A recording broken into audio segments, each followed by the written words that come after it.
There's a place on the corners of Hudson and Woodbury where the term recycling takes on new meaning. So this is the warehouse, or this is the storage area. We If call these it. bikes were sick patients, then Dan Lill would be their doctor. This pile here, these are all kids' bikes. You can tell they're 20-inch bikes and under.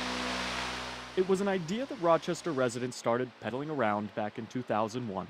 This is our parts area. Dan and some buddies started taking in donated bikes. We get a large number of bikes that just need to be pumped up. Their tires just need to be pumped up. Most are repaired and given back to people who otherwise couldn't afford a bike. This is actually the room for where the volunteers keep their bikes. The nicer ones, Oh, this is the battery pack over here. like this power-assisted Giant, are sold on the internet to help buy parts for the bikes that are given away. It was donated to us by a very generous lady. Yesterday, there were 2 of these Giants, until someone distracted a volunteer.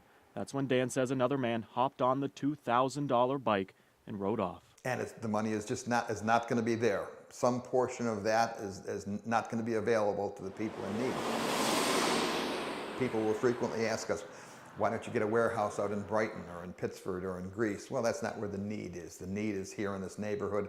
We're committed to staying in the neighborhood regardless. Dan knows he may never see that bike again, but he's determined to ride past this robbery.